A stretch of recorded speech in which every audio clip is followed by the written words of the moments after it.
सवाल के साथ फात शहबाज खान। अभी हमने मौजू तो कुछ और रखा हुआ था और हम बिल डिस्कस करना चाह रहे थे कि पंजाब का जो हद तक इज़्ज़त एक्ट है वो बेसिकली क्या है। लेकिन जो तहकीकाती इदारे हैं ख़ास तौर पर पुलिस उस पर बर्डन बढ़ता जा रहा है और जो मरकज़ी सेक्रेटरी इतलात रऊफ़ हसन साहब हैं वो GNN के ऑफिस से जो ही बाहर निकलते हैं तो उन पर 4 ख्वाजा सरा और कुछ और लोग भी शायद शामिल थे बीच में, तो उन्होंने अटैक कर दिया। और इससे पहले भी एक जर्नलिस्ट के साथ सेम इसी पैटर्न पे हमला हो चुका है और अब ये दिन दहाड़े इस तरह का वाक़या होना और इतनी मेन वो क़यादत हैं और फेस हैं पार्टी का, ये बात फिर किस तरफ जाएगी। और इससे पहले इससे ज़्यादा जानलेवा हमले हो चुके हैं लोगों पे और इनकी जिनकी जानें वो निकल चुके हैं। इसमें ऐसे भी हमले मौजूद हैं जिसमें लोग जाँबारी ना हो सके। तो एक्ट पे तो हम आते हैं, लेकिन अपने जो मोहतरम पैनल है उनसे हम ये ज़रूर चीज़ जानने की कोशिश करेंगे कि ये एकदम से क्या हुआ और ये किस तरफ बात चल रही है और इतनी हलचल और इतना पैनिक क्रिएट हो गया कि आराम से लोग चाय पी रहे थे और मामूल से एक कार्रवाई चल रही थी। फैसल वाडा अपनी तकरीर कर रहे थे, वो एक रोज़ो शब का जो मामला था वो बड़े आराम से सुकून से चल रहा था। कोई एकदम एक ब्लिंक होता है, फ्लैश होती है खबर और वो पैनिक पूरे मुल्क में फैल जाता है। देखते हैं इस पे हमारे जो पैनल है वो क्या कहता है। पैनल में हमारे साथ इम्तियाज़ आलम साहब हैं, सीनियर जर्नलिस्ट हैं, तजियाकार हैं, बहुत शुक्रिया आपका। हमारे साथ काज़म खान साहब हैं, group editor daily times, Khan साहब आपका बहुत शुक्रिया। आज़म चौधरी साहब हमारे साथ होंगे, साबिक सदर लाहौर प्रेस क्लब, चौधरी साहब आपका भी बहुत शुक्रिया। और साथ में माजिद निज़ामी साहब सीनियर जर्नलिस्ट हैं, तजियाकार हैं, बहुत शुक्रिया आपका भी। ये कुछ देर पहले मरकज़ी सेक्रेटरी इतलात हैं रऊफ़ हसन साहब पाकिस्तान तहरीक इंसाफ से, इन पर अटैक हुआ, ये क्या आपका इस पर टेक है और इस तरह के वाक़यात को रोका कैसे जा सकता है, क्या वजूहात हो सकती हैं? एक जुमले में अगर यूँ कहूँ कि ये जो हमलावर होते हैं ये अमूमन ख्वाजा सरा ही होते हैं, ये जिस भी शक्ल में हो ये ख्वाजा सरा ही होते हैं। रऊफ़ हसन पे हमला, उसकी जितनी भी मज़म्मत की जाए कम है। ये बेसिकली मुआशरे के रवैयों की अक्कासी करता है और ये रवैये महज ख्वाजा सराओं तक महदूद नहीं है। आपने अभी अपनी स्क्रीन पे भी देख लिया, तशद्दुद, बर्दाश्त ये बिल्कुल ख़त्म होती जा रही है सोसाइटी के अंदर। मेरा ख़्याल है कि इस वाक़े की जो रऊफ़ साहब के साथ हुआ है इसकी जितनी भी कंडेमनेशन की जाए उतनी कम है। बिल्कुल सही है। माजिद निज़ामी साहब, मैं आपसे भी यही जानना चाहूँगा कि ये स्टार्ट तो चलें, हम तो कुछ और डिस्कस करना चाह रहे थे, लेकिन ये हमला और इसका पैटर्न भी पीछे माजी में इस तरह का मिला। एक और जर्नलिस्ट बड़े सीनियर बड़े सीजनड आदमी हैं, उन पर भी ये इसी तरह हमला किया गया था और वो थोड़ा रात की तारीकी में ख्वाजा सरा ने उन पर अटैक किया था और उसकी भी CCTV फुटेज जो है वो अवेलेबल थी। तो इसकी इन्वेस्टिगेशन आप समझते हो पाएगी, ये पता चलेगा कि क्यों हुआ, कैसे हुआ और ऐसा क्या ख्वाजा सरा को उन पर गुस्सा आ गया। और रऊफ़ हसन बड़े बेज़रर और बड़े शरीफ आदमी हैं। माजिद साहब जी बहुत शुक्रिया। मेरी राय में कुछ ऐसा मामला लग रहा है कि जिस तरह हमने समी इब्राहिम साहब की बात की, अब रऊफ़ हसन साहब का मामला हुआ है, तो ऐसे लगता है कि ये वो स्मॉल वार्निंग्स हैं जो दी जाती हैं, फिर इसके मुख्तलिफ स्केल्स होते हैं और उसके बाद फिर खुदा न खास्ता जो आखिरी हद है वो अरशद शरीफ के कत्ल की सूरत में सामने आती है। तो मैं तो इसको उससे लिंक करता हूँ कि इस वक्त माहौल में जो घुटन है या इस वक्त रियासत की जानिब से जो पाबंदियाँ लगाई जा रही हैं उनको जब हम सामने रखते हैं तो ये इस वाक़े को हम आइसोलेशन में नहीं देख सकते। ठीक है, इसको हम बिल्कुल एक अलग वाक़या नहीं देख सकते क्योंकि ये एक कॉन्टिन्यूएशन लग रही है। और इसमें एक और भी बड़ी काम की बात ये हो सकती है कि अगर मुल्ज़मान का पता ना चले, वो फ़रार हो जाएं, वो ना मिल सकें, तो फिर इस शुबहे को यकीन में बदल जाना चाहिए कि वाकई ये उन्हीं वाक़यात की एक कड़ी है जिसमें पहले समझाया जाता है और उसके बाद फिर अगले मराहिल आते हैं। चौधरी साहब वेलकम, आप सुन पा रहे हैं, आवाज़ आ रही है आपको? जी जी बिल्कुल। चौधरी साहब टाइम का बहुत शुक्रिया। ये मरकज़ी सेक्रेटरी इतलात हैं रऊफ़ हसन साहब, इन पर भी अटैक हुआ थोड़ी देर पहले इस्लामाबाद में, क्या वजूहत आप देखते हैं और इसका कोई मंतकी अंजाम निकलेगा, आपको पता चलेगा कि ख्वाजा सरा को आखिर रऊफ़ हसन साहब से क्या दिक्कत हो सकती है? फाज साहब, जिस तरह अभी समी इब्राहिम साहब की बात हो रही थी, जब वो हमला समी साहब पे किया गया तो उसके कुछ दिन बाद वो ख्वाजा सरा कुछ जर्नलिस्ट दोस्तों ने उसको पकड़ा और उससे पूछा कि क्यों हमला किया था। तो उस ख्वाजा सरा ने ये बताया कि उसे किसी ने इस असाइनमेंट के लिए भेजा था वहां पे और उसके पास छुरी भी मौजूद थी जो उसने समी इब्राहिम साहब को मारनी थी। अब आज की आपने फुटेज देखी है, जिस तरह वो ख्वाजा सरा उन्होंने हमला किया। हालांकि रऊफ हसन साहब ने वहां से जान छुड़ा के जाने की कोशिश की है, लेकिन इसके बावजूद वो पूरा एक गैंग की सूरत में उन्होंने आगे पकड़ा और उनको वहां पे जदोकोब करना शुरू किया।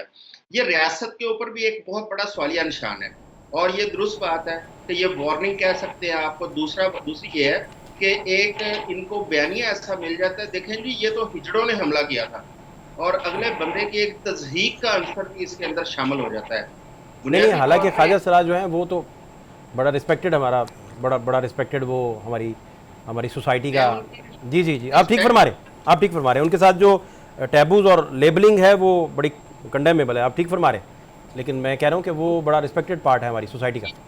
के ऊपर मुझे बिल्कुल कोई दूसरी राय नहीं है, जी जी। लेकिन एक परसेप्शन ये बिल्ड होती है कि देखें जी इस बंदे को ख्वाजा सराओं ने मारा है, और उसके ऊपर एक तज़हीक का आंसर इस सेंस में आता है। अब देखिए रियासत कहाँ पे है, जब इस्लामाबाद जैसे शहर में हिजड़ों वाले कपड़े पहनकर कुछ लोग दूसरों पर हमला कर सकते हैं, यही हिजड़े वहां पे दहशतगर्दी भी कर सकते हैं, वहां पे कुछ भी हो सकता है। रियासत की रेड कहाँ पे है? और ये हमला मैं समझता हूँ कि सिर्फ इसलिए है कि पाकिस्तान के अंदर इस वक्त जो रूल ऑफ लॉ की बात करेगा, जो आइन और कानून की बात करेगा, चाहे वो जर्नलिस्ट हो, चाहे पॉलिटिशियन हो, चाहे कोई भी हो, उसको वार्न किया जा रहा है कि ये बात करने से बाज आ जाए। जिस तरह अभी आपने पाकिस्तान पंजाब के अंदर जो नाफज किया गया है डेफिमेशन बिल, उस पर आपने बात की थी, बुनियादी तौर पर वो भी इसलिए है कि जुबान बंदी के लिए आप बोलने से और लिखने से बाज आ जाएं। और क्योंकि रियासत को ये इस मैं वक्त तो तफसीलन आता बिल्कुल हूँ, मैं चौधरी साहब तफसीलन आता हूँ आपके साथ बिल पे। खान साहब, मुझे जानना है कि इस डेफेमेशन बिल की क्या ज़रूरत थी, ये क्यों इनिशिएट कहाँ से हुआ सर, कैसे बना, ये किसने बनाया? और नवाज शरीफ तो वो बयानियाँ लेके चल रहे हैं जो वो कह रहे हैं कि वो बयानिया मुज़ाहमत की इस्तारा होगा, तो दुख्तर उनकी ये ट्वीट है निज़ामी साहब का आज का जो मैं पढ़ रहा हूँ आपके सामने, मुस्तार लेकर इनसे उधार लेकर लफ्ज़। तो भाईजान ये क्या? गुजारिश है कि डेफामेशन एक्ट जो 2024 जो कल बिल था, फिर उन्होंने पास कर लिया, अब ये गवर्नर के पास जाएगा और फिर ये एक्ट बन जाएगा, इसकी ज़रूरत क्यों पेश आई? जबकि इस मुल्क में पहले से defamation ordinance 2002, Pakistan penal code की क्लॉज 499, 500 और prevention of electronic crimes act PECA 2016 पहले से मौजूद है। इन तीन कवानीन के मौजूद होते जिनका बेसिक और बुनियादी जुज़ डेफामेशन को डील करना है, चाहे वो क्रिमिनल डेफामेशन हो या सिविल डेफामेशन हो, एक चौथा कानून बनाने की ज़रूरत क्यों पेश आई? अगर आप इस लॉ के ये जो बिल है इसके मंदरजात को पढ़ें तो बहुत कैटेगोरिकली आपको अंदाज़ा हो जाएगा कि जहाँ पे इन्होंने डेफिनेशंस की हैं उसमें इन्होंने कुछ ऑफिस को कॉन्स्टिट्यूशनल ऑफिस कहा है। मसलन उसमें आर्मी चीफ का ऑफिस है, नेवल चीफ का ऑफिस है, एयर चीफ का ऑफिस है। इन ऑफिस के ख़िलाफ़ आप बात नहीं कर सकते। मेरा सवाल ये है कि ये प्रिविलेज किसी को भी क्यों हासिल हो? अगर आप इस मुल्क के वज़ीर आज़म के ख़िलाफ़ बात कर सकते हैं, हाँ मुझे याद है कौमी असम्बली के जो प्रोसीजर्स हैं या उसके अंदर ये बात ज़रूर तय है कि आप जज के जुडिशल कंडक्ट पे बात नहीं कर सकते, लेकिन आप जज के पर्सनल कंडक्ट पे बात कर सकते हैं। जो अभी मुज़ाहिर अकबर नकवी या एजाज़ुल एहसन या साकिब निसारी इन जजेस के साथ जो हो रहा है वो आपके सामने है। जो इस कानून की हमायत कर रहे हैं उन्हीं के ऊपर ये सारी की सारी चीज़ें लागू होती। फिर दूसरी बात ये है इस वफाहत, जो इम्पॉर्टेंट चीज़ है वो ये है कि ये जो डेफामेशन एक्ट है इसके अंदर कानून शहादत, जो पहले एविडेंस एक्ट होता था अब वो कानून शहादत था 1984, उसको बिल्कुल ख़त्म कर दिया गया, जो कि इंसाफ की सरासर जिसे कहते हैं उसका गला घोंटने के मुतरादिफ। अब कानून शहादत में मुल्ज़म के पास जरा का हक हासिल होता है। अगर आप मेरे ऊपर इल्ज़ाम लगाते हैं और जो ऑन अ लाइटर साइड अगर मैं बात बताऊं तो वेस्टर्न कंट्रीज़ में या पूरी दुनिया में अगर कोई आदमी डेफामेशन का सूट या डेफामेशन की कंप्लेंट फ़ाइल करता है तो उससे पहले ये बताना पड़ता है, उसको एविडेंस देना पड़ता है कि वो वाकई एक रिप्यूटेबल आदमी है, कि वो इज़्ज़तदार आदमी है। यहाँ पे इस कानून के अंदर ऐसा कुछ नहीं है। आप डेफामेशन प्रिज्यूम्ड है कि आपने नहीं, तो इसमें जरा का हक ही नहीं है, बिल्कुल नहीं है। मतलब कानून शहादत को आप फर्ज करें निज़ामी साहब को उठा के, चले बुरा मनाएंगे, मुझे उठा के ले गए, ठीक है सर, तो वो मुझे राइट नहीं देंगे कि मैं जीरा का हक ही नहीं होगा? नहीं, इसमें उठाने वाला यही इसके अंदर गुजारिश है ना कि इसके अंदर यही एक चालाकी है कि ये सिविल डिफेमेशन इसको कहते हैं, ये इसमें कहते हैं कि जी हम क्रिमिनल डिफेमेशन को इसमें डील नहीं नहीं, लेकिन कॉन्सिक्वेंसेस तो फौजदारी वाले ही है ना। मैं उसी तरफ आता हूँ। गुजारिश है चालाकी कि जो आप इसके कह रहे अंदर जुर्माने हैं। अब आप मुझे ये बताइए कि एक साहब हैं, उन्होंने डिफेमेशन की कंप्लेंट फाइल कर दी कि जी मेरी डिफेमेशन हुई है, ठीक है। अब जब उसने डिफेमेशन की कंप्लेंट दर्ज कर दी तो प्रिज्यूम किया जाएगा कि डिफेमेशन हो गई चुकी है, जो कि इंसाफ के तकाजों के बिल्कुल एक पैरेलल आप एक अदालत, फिर आप एक ट्रिब्यूनल बना रहे हैं। अच्छा, ट्रिब्यूनल कौन बना रहा है? हुकूमत।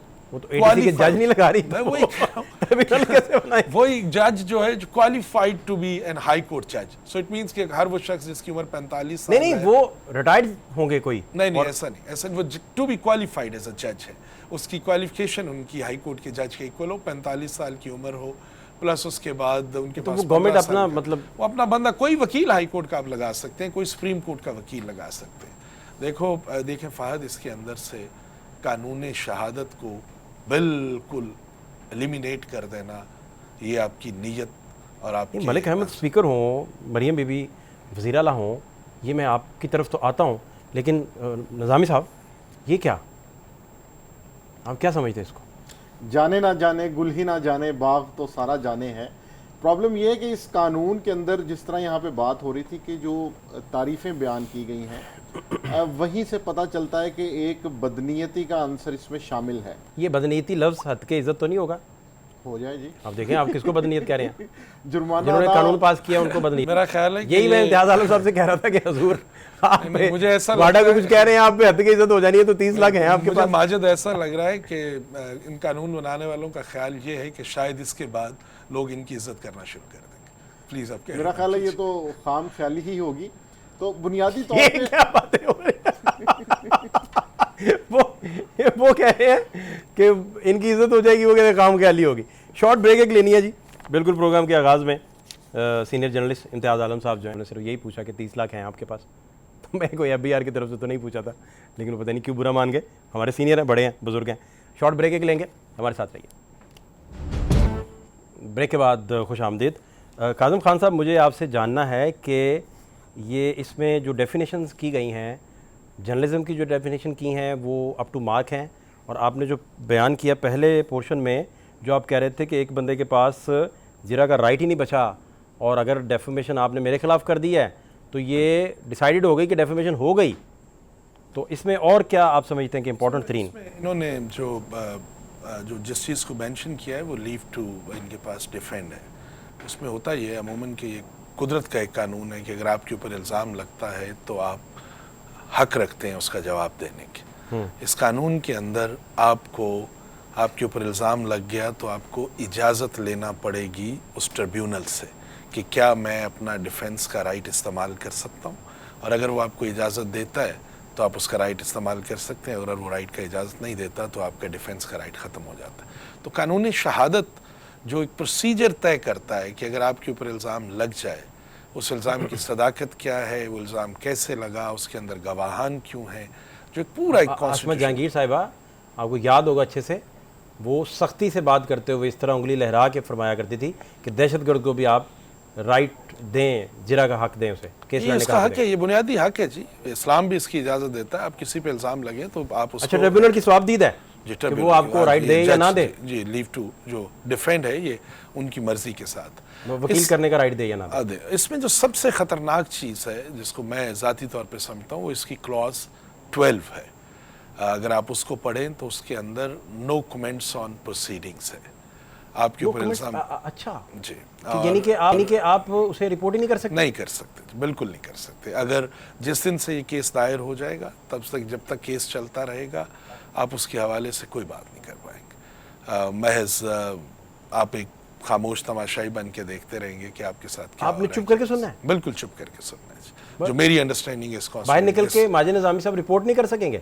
इससे अंदर क्या हो रहा है? नहीं, काज़म खान साहब के साथ या किसी और के साथ या कोई भी? मेरी अंडरस्टैंडिंग है, अब मुझे इल्म नहीं है कि माजिद किसके बारे में कह रहा है, जो मेरी अंडरस्टैंडिंग है वो यही है ठीक है, कि आप इसके ऊपर सईद साहब मेरे साथ बड़े सीनियर जर्नलिस्ट हैं जी, मेरी तो ख्वाहिश थी कि वो वीडियो लिंक पे हमारे साथ होते। सदर हैं कराची प्रेस क्लब के। अस्सलाम वालेकुम सर। वालेकुम अस्सलाम सर थैंक यू आपके टाइम के लिए। मैं आपसे सर जानना ये चाह रहा हूँ कि ये जो डेफेमेशन एक्ट है इसको आप किस नज़र से देख रहे हैं और क्या आपको इसका मुस्तकबिल दिखाई दे रहा है, और जो डेफिनेशंस इन्होंने बांध दी हैं इसमें वो जो पहले से जर्नलिज्म का कंडक्ट और कोड काम कर रहा है उससे कितनी मुतसादिम है? जी, मैं तो सबसे पहले तो इसको आउटराइटली जो है इस बिल को जो है मैं मतलब कराची प्रेस क्लब के नुमाइंदगी की तरफ से इसको रिजेक्ट करता हूं, क्योंकि ये ड्रैकोनियन लॉ है। ठीक, जिसमें देखें और जिस तरह से उसको छोड़ें, जिस तरह से उन्होंने पेश किया इसको without the consultation of any stakeholders, ठीक है। ना अपोजिशन से इन्होंने डिस्कस किया इसको, ना किसी स्टेक होल्डर से, ना जर्नलिस्टों की तंजीमें इतनी सारी हैं। तो ये खुद ही मेरे ख्याल में जिस जल्दबाजी में इन्होंने किया है, इसका मतलब है कि ये फर्दर कोई एजेंडा है और इसके पीछे वो जो चीज़ें हैं। और ये मैं नहीं समझता हूँ कि एक जमहूरी हुकूमत जो पाकिस्तान मुस्लिम लीग नून हमेशा से जमहूरी और कहती है कि मैं जमहूरी हुकूमत का हूँ और जमहूरी हम इक़दाम करते हैं, उन सिलसिले में मैं नहीं समझता हूँ कि उन्होंने ये बिल को किस तरह से पास किया। हालांकि आप समझते हैं जब पीटीआई की हुकूमत ने इसी तरह का एक बिल पेश किया था, तो आपको याद होगा मरियम साहिबा जो सीएम है, उन्होंने खुद जो है इसकी मुखालफत की थी और वो बाकायदा प्रोटेस्ट में भी शामिल रही है। तो इस वक्त इस तरह का जो बिल आना, जो मतलब ये बिल्कुल क्रैकडाउन है डिफेमेशन में, जो पनिशेबल एक्ट है, जो जिसपे जो जुर्माना किया हुआ है, आप इसको देखिए इस तरह से, आप इसको इस तरह नहीं कर सकते कि आप जो है किसी को भी, और वो भी विदाउट कंसल्टेटिंग एनी स्टेक होल्डर, और गवर्नमेंट की सवाबदीद है वो किसको अपॉइंट करे उसका जज, और वो जो है इस तरह से ट्रिब्यूनल्स बना के और लोगों को, अब देखिए ना इस वक्त जो सिर्फ और सिर्फ आप जो चीजें इस वक्त करने जा रहे हैं उसका एक ही मकसद है कि आप जो एक अपनी मुखालिफ एक पार्टी है उसको मेरा ख्याल में रोकना चाह रहे हैं। और इस तरह की सूरत हाल मैं नहीं समझता हूँ कि ये तो खुद आगे चल के भी जो है उसी ने जो ये कानून प्रेजेंट किया है उसके खिलाफ भी ये इस्तेमाल हो सकता है। माजी में हमने भी देखा हुआ कि जो जिन्होंने भी जो इस तरह के बिल लाए, और ये एक तरह से जो है मैं समझता हूँ कतगन है, फ्री स्पीच है, रादर जो है मैं नहीं समझता हूँ कि ये सेफगार्ड है कि ये किसी के जो है आप इसको इस तरह करके सेफगार्ड करेंगे किसी को।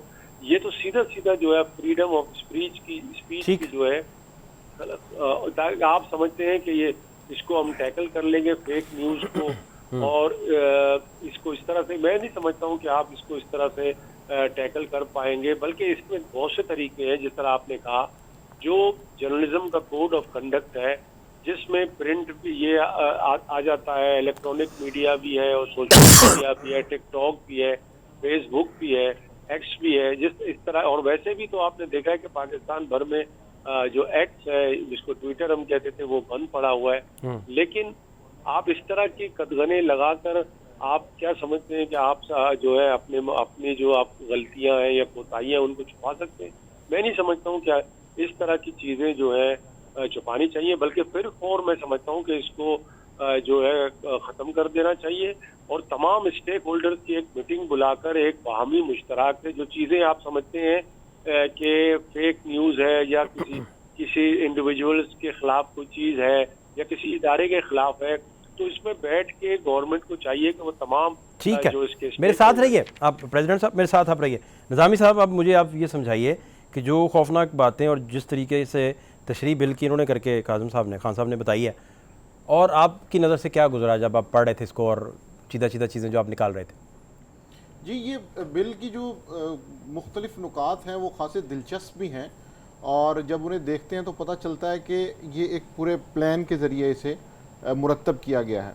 जब हम डिफेम करने की डेफिनेशन को देखते हैं तो उसके अंदर कई ऐसी चीज़ें हैं कि जो बड़ी जेनेरिक हैं, जो स्पेसिफिक नहीं है। डिसलाइकिंग या आपकी जो सेल्फ इस्टीम है वो हर्ट हुई है, या इसके साथ साथ आपको लगता है कि अनजस्ट क्रिटिसिज्म है, ये वो टर्म्स हैं कि जो रिलेटेबल तो हो सकती हैं, लेकिन वो डिबेटेबल भी हैं कि ये कौन तयन करेगा कि ये अनजस्ट क्रिटिसिज्म है या ये वैलिड क्रिटिसिज्म है। तो तनकीद नहीं, वो कह रहे हैं जिससे किसी की साख को नुकसान पहुंच सकता हो ऐसा अमल, तो आप साख को नुकसान पहुंचाए के बगैर भी आप थोड़ा देखिए उसको डिफाइन करना एक मामला है, साख कहाँ से मुतासिर हुई है बेसिकली। बिल्कुल, और ये आप कह रहे हैं ये वो पैमाने हैं कि जो क्वालिटेटिव हैं, क्वांटिटेटिव नहीं हैं। तो इसके ऊपर आप जिस तरह हम कहते हैं कि आप कान मरोड़ के इधर से भी कर सकते हैं, कुछ और भी कर सकते हैं। तो ये जो डेफिनेशंस हैं ये आपको बताती हैं कि ये जो रास्ता है ये बाकायदा प्लान किया गया है, और इसके अंदर जब हम इसको हिस्ट्री के साथ रिलेट करते हैं तो डेफिनेटली हर हुकूमत की ये ख्वाहिश रहती है कि वो अपनी मुखालिफ आवाज़ों को दबा सके। इसके साथ साथ मैं एक चीज़ ज़रूर ऐड करना चाहूँगा कि जो फेक न्यूज़ का इशू है वो ग्लोबल एक चैलेंज है, जिसमें लोगों ने, इदारों ने, हुकूमतों ने फैक्ट चेक के डिपार्टमेंट्स इस्टेब्लिश किए हुए हैं। वो एक बिल्कुल एक अलहदा चीज़ है, उसका मेरा ख्याल है इससे कोई ताल्लुक़ नहीं है। इसमें तो आप डेफिनेटली एक चीज़ प्लान कर रहे हैं कि किस तरह से अपने मुखालफीन को या ऐसे सहाफ़ी जो आप जिनसे खुश नहीं हैं या जो आप पे तनकीद करते हैं उनको आप कैसे कटहरे में लाएंगे। उसकी वजह ये मैं ना कि साकिब बशीर साहब का ट्वीट है आज का, ये आपके क्योंकि मौजू के मुताबिक है, तो ये आपके लिए मैं आजकल फेक न्यूज़ जिन मुँह चढ़कर इसका जिन बोल रहा है, ज़रा बताएंगे कि इस्लामाबाद की डिस्ट्रिक्ट जुडिशरी ने जस्टिस जो मोहसिन अख्तर कियानी के ख़िलाफ़ इस्लामाबाद हाई कोर्ट के चीफ जस्टिस को कौन सा ख़त लिखा है तो वो आपको याद है कुछ दिन पहले ये? जी प्लीज़ निज़ामी साहब। ये चीज़ें वो हैं कि जिनके बारे में बहस की जा सकती है और की जानी चाहिए। ये कहना कि इन मामलात पे या इन फैसलों पे बहस नहीं हो सकती, तनकीद नहीं हो सकती, इस चीज़ को सिरे से ख़त्म कर देना, यही वो बुनियादी नाइंसाफ़ी है जो इस बिल में की जा रही है। और डेफिनेटली खूबसूरत लाइन बताई जिन्होंने, बड़ी खूबसूरत लाइन है। जी खान साहब, मैं अगर सर एक सोशल मीडिया जो यूट्यूबर है और वो उसे क्या फिर अब करना पड़ेगा, वो किस बात का ख्याल रखे, वो कैसे कंटेंट अपना प्रोड्यूस करे, वो जर्नलिस्ट भी है अगर और कंटेंट भी प्रोड्यूस कर रहा है तो नहीं, पहले तो हुकूमत इस बात का जवाब दे कि इलेक्ट्रॉनिक मीडिया को रेगुलेट करने के लिए आपके पास एक पैमरा नामी इदारा है। इस तरह जो प्रिंट मीडिया को रेगुलेट करता है वो प्रेस काउंसिल ऑफ पाकिस्तान है। अगर आप इस चैनल पे बैठ के कोई भी खबर ऑन एयर करते हैं सर तो पैमरा जो है वो इंडिविजुअल को नोटिस नहीं करता, पैमरा जो है उस अदारे को करता है। जी ठीक, कि ये वो प्लेटफॉर्म है जिससे ये खबर ऑन एयर गई। इस तरह अखबार में जब कोई खबर छपती है और वो डिफॉर्मेशन है तो उसके लिए प्रेस काउंसिल ऑफ पाकिस्तान उस अखबार के मुदीर या पब्लिशर को या उस अखबार के मालिक को लेटर लिखती है। अच्छा, सोशल मीडिया में मुझे ये बताइए कि क्या पाकिस्तानी हुकूमत मासवाए ज़ोर और जबर के, जो इस तरह एक्स को बंद तो किया जा सकता है, लेकिन एक्स पे अगर 10,000 लोग कोई ऐसी चीज़ लिख रहे हैं जो हुकूमत समझती है कि किसी सरकारी दफातर का जो होल्ड करते हैं उनकी कंटेम्प्ट है या उनके लिए हद के इज़्ज़त है, तो क्या हुकूमत उस प्लेटफॉर्म को एक्स को लिखेगी? क्या हुकूमत उन प्लेटफॉर्म्स को जुर्माना करेगी? क्या फेसबुक, ट्विटर, व्हाट्सएप या एक्स जो अकाउंट्स हैं ये हुकूमत की डोमेन में आएंगे? जवाब है नहीं आएंगे। तो सोशल मीडिया की रेगुलेशन से किसी को कोई एतराज़ नहीं है। तमाम सहाफ़ती तंजीमें कल मैं बस थोड़ा सा जो सईद साहब बता रहे थे उसके अंदर ऐड करता चलूँ कि इन्होंने कंसल्टेशन के नाम पे ब्रीच ऑफ ट्रस्ट किया है, इन्होंने धोखा दिया है। मैं ये बरमला ये लफ्ज़ इस्तेमाल कर रहा हूँ कि हमने कल प्रेस क्लब की तरफ से और तमाम सहाफ़ती तंजीमों की तरफ से ये तय था कि कल हम 12:15 बजे के करीब पंजाब असम्बली के बाहर तमाम सहाफ़ी तंजीमें एहतजाज करेंगी। तो जो वज़ीर इत्तलात है मोहतरमा, उनका व्हाट्सअप पैगाम मौसूल हुआ कि आप सारे लोग 12:15 बजे आ जाइए। उस मीटिंग में स्पीकर पंजाब असम्बली भी मौजूद थे, उसमें वज़ीर इत्तलात साहिबा भी थी, उसमें एडवोकेट जनरल पंजाब भी थे, वो खालिद साहब थे, ठीक है, और PBA, PNS, CPNE, PFUJ, amend, इन तमाम के नुमाइंदगान उसके अंदर शामिल थे। 2.5 से 3 घंटे हमारी एक क्लॉज वाइज एक मीटिंग चलती रही। हम सब ने इनसे यही रिक्वेस्ट की कि आपका बिल लाना आपका हक है, लेजिस्लेशन आपका हक है, आप बिल्कुल कानून साजी कीजिए, लेकिन कोशिश ये कीजिए कि हम इसके मेजर स्टेक होल्डर्स हैं, कुछ हमारी जो तजावीज़ जो तरामीम है वो ले लें। हमसे ये कहा गया कि जी हम आपकी तरामीम को ले लेंगे, लेकिन जैसे ये बात ख़त्म हुई तो रात फिर 9:48 पे इन्होंने इस बिल को पास कर लिया। तो ये कंसल्टेशन नहीं थी, ये बेसिकली इन्होंने रिसीव किया है हुकूमत। ठीक है, मुझे शॉर्ट ब्रेक एक लेनी है जी। काज़म खान साहब फरमा रहे हैं तंजीमें और सारे वहाँ सीनियर्स मौजूद थे, स्पीकर पंजाब असम्बली भी मौजूद थे, वज़ीर इत्तलात साहिबा भी मौजूद थी, और बुलाकर इन्हें इनका कहना है एडवोकेट जनरल पंजाब भी थे, इनको बुलाकर इन्हें रिसीव किया गया। शॉर्ट ब्रेक एक लेंगे, हमारे साथ रहिए। ब्रेक के बाद खुश आमदीद। अभी ब्रेक में काज़म खान साहब बता रहे थे कि इसमें नोटिस भी सर्व नहीं होना। सईद भाई, ये काज़म खान साहब तो बता रहे हैं कि इसमें नोटिस भी सर्व कोई नहीं होना और डिग्री हो जानी है, और ये बड़ी खौफनाक बातें बता रहे हैं।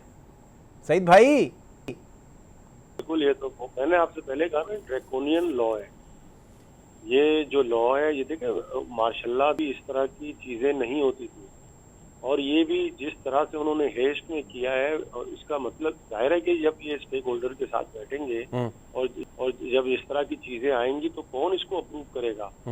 उनका तो मकसद एक है कि इसको जो है ना, लेकिन ये आप मुझे बताएं कि इतने सारे लोगों को सोशल मीडिया पे ये किस तरह से करेंगे, और किस तरह जो है सच्चाई को, या जिस तरह नहीं उन्होंने गिन के रखे हुए हैं बंदे, आप परेशान ना हो, कर लेंगे वो, ये आप ना परेशान हो।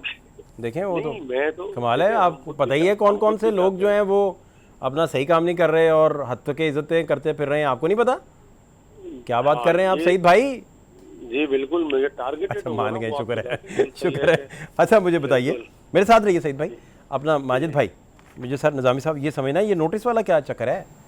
ये तो सबसे ज़्यादा पाकीज़ा काम ही ये है कि इनिशिएट होता है नोटिस और वहीं से काम चलता है, और वो नोटिस जो आपको सर्व होता है वो बेसिकली तो FIR ही है ना आप पे, उसी की बुनियाद पे चालान फिर सबमिट होते हैं, तो जिसकी बुनियाद पे आपको बुलाया जाता है, तलब किया जाता है। तो ये क्या चक्कर है जी? ये एक बड़ा पेचीदा नुक्ता है। उसकी वजह ये कि जो नॉर्मल अमूमी कानूनी कार्रवाई होती है उसमें ये एक बुनियादी चीज़ है कि आप सबसे पहले नोटिस सर्व करवाते हैं और मुल्जिम को ये बताते हैं कि तुम्हारे हवाले से ये शिकायत मौजूद हैं, और अब आपको फ़लाँ दिन या फ़लाँ वक्त पे इसके हवाले से अपना जवाब तैयार करना है या फ़लाँ जगह पे हाजिर होना है।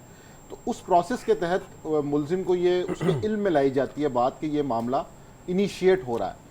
लेकिन इस हवाले से जब हम इस कानून में देखते हैं तो यहाँ पे कई हुक्म मौजूद हैं जिसके अंदर ये चीज़ें बिल्कुल सिरे से मौजूद नहीं हैं कि इसका ये इनिशिएटिंग प्रोसेस क्या होगा और क्या उसके अंदर उसकी इतला उसको देना भी है या नहीं।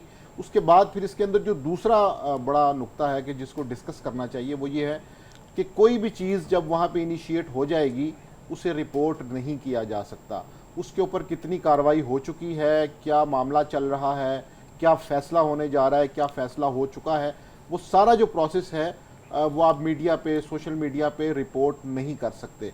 सो ये एक टोटल ब्लैकआउट है जो मैं समझता हूँ इन कैमरा सेशन होगा भाई, मुश्किल लफ्ज़ आप ना इस तरह। काज़म खान साहब, ये नोटिस वाली कहानी है क्या बेसिकली, आप ज़रा इसे बताइए मुझे। देखें, जब कानून शहादत जिसको मैं एविडेंस एक्ट था और फिर जनरल ज़िया के दौर में 1984 का इसे कानून शहादत कहते हैं, उसके अंदर जो जिसके ऊपर इल्ज़ाम लगता है उसको बताया जाता है और ओनस जो होती है वो इल्ज़ाम लगाने वाले पर होती है। यहाँ पे बदकिस्मती ये है कि डिफेमेशन प्रज्यूम कर ली जाती है कि हो गई है। अब उसका एविडेंस मैंने देना है, आपने नहीं देना। आपने कह दिया मेरी डिफेमेशन हो गई है, अब मुझे साबित करना है कि आपको मैंने कोई ऐसी बात नहीं की जो डिफेम करने वाली बात नहीं। हालांकि ये तो बर्डन ऑफ प्रूफ उस पे होता है, होना चाहिए जिसने दावा किया होता। दूसरी जो इसमें अहम बात जो है ना, वो सबसे अहम बात है जो मैं जिसकी वजह से मैं ये समझता हूँ कि ये कानून बदनीति पे मबनी है कि देखें, एक फेडरल लेजिस्लेशन आपके पास मौजूद है।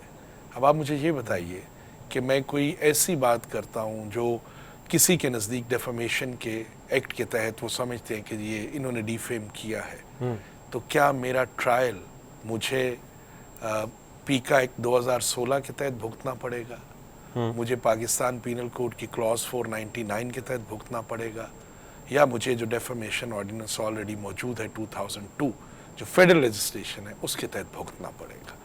अब एक खबर के ऊपर मुझे जुर्माना भी हो सकता है। तो on a very lighter note, जो माजिद ने बड़ी अच्छी बात की, मैं माजिद की बात इससे मुस्ताहर लेके बताता हूँ कि माजिद ने अभी ये कहा था कि सर ये भी एक काम करें कि एक फ़ंड ऐसा कायम कर दिया जाए और इस लॉ के अंदर एक ऐसी क्लॉज इंट्रोड्यूस करा दी जाए कि वो सहाफ़ी, अभी क्लोज तक रहे हैं, आहिस्ता आहिस्ता बताएं हाँ, इस वो बात जो को। क्लॉज है वो क्योंकि माजिद का आइडिया है तो मैं उस आइडिया को इंडोर्स भी करता हूँ कि जो सहाफ़ी बेचारा 30 लाख रुपए नहीं दे सकता, खुदारा इसके अंदर लिख दें कि वो 6 महीने या 1 साल जेल में रहेगा, ताकि उस बेचारे आप का अपने जो लफ्जों में बताइए क्या कह रहे थे माजिद भाई। माजिद अब आप खुद ही बता नहीं, दें। मेरा ख्याल है कि देखें, जो लोग हुर्रियत फ़िक्र या आज़ादी इजहार पे यकीन रखते हैं, उनको ये ऑप्शन दी जानी चाहिए कि अगर वो गरीब हैं और वो ये चाहते हैं कि वो हुर्रियत फ़िक्र का आलम बुलंद करें, तो उनके लिए कैद की सहूलत भी होनी चाहिए कि जो लोग 30 लाख रुपया नहीं दे सकते। ठीक है, ये अपना सईद भाई, ये बात ठीक है कौन सी बात? कि अपना अगर किसी के पास 30 लाख नहीं है सईद भाई, आपके पास या मेरे पास, तो हमें कहें कि भाई 6 महीने 8 महीने कैद कूद रख लें, फिर नहीं है 30 लाख तो कहाँ से देना है फिर? नहीं तो ये तो मतलब ये आप देखें ना, ये आपका इसको क्या सजा देनी है, मतलब ये कौन डिसाइड करेगा? मतलब ये तो सिर्फ और सिर्फ आपने जो बात की ना कि ये तो हम उस वक्त करेंगे जब देखेंगे कि ये बंदा जो है, जाहिर है ये उन लोगों को टारगेट करेंगे जो उनके खिलाफ बात होगी। अब मैं आपको एक सही बताऊं कि मैं प्रेस क्लब में हूँ, जी। यहाँ मेरे पास वाकई कंप्लेनें आती हैं, फेक अखबारात जो जी जी। जिन्होंने सोशल मीडिया में किया हुआ है या बहुत सी चीजें की हुई हैं जो मुख्तलिफ इदारों, मुख्तलिफ पुलिस को या किसी लोगों को ब्लैकमेल कर रहे हैं। भाई सही है, उनके खिलाफ जो है कानून कार्रवाई होनी चाहिए, लेकिन ठीक है, ये तो सीधा सीधा सर मसला ये है ना कि एक तो आप अपने मुखालफिन को टारगेट कर रहे हैं, पैसे वो दे या जेल काटे, जेल क्यों काटे? बहुत शुक्रिया, बहुत शुक्रिया सईद भाई, आपका बहुत शुक्रिया भाई। मेरे साथ थे जी काजिम खान साहब मौजूद थे, बहुत शुक्रिया। माजिद निज़ामी साहब बहुत शुक्रिया। और हासिल गुफ्तगू, माजिद निज़ामी साहब का आइडिया बहुत अच्छा है, इसमें एक शिक ऐड कर ली जाए अगर पॉसिबल है। और काजिम खान साहब की एक्सेस अच्छी है, ये जो कॉरिडोर्स हैं पावर उन तक, तो इन्हीं के ज़रिए ये जाए कि जिनके पास 30 लाख नहीं है वो कोई 9 के महीने, कोई 10 महीने कैद या कुछ 6-7 महीने कैद, जहाँ टक लगा लेना चाहिए। तो यही सारी सूरत हाल है। फात शहबाज खान को इजाज़त दीजिए, अल्लाह ने के बाद।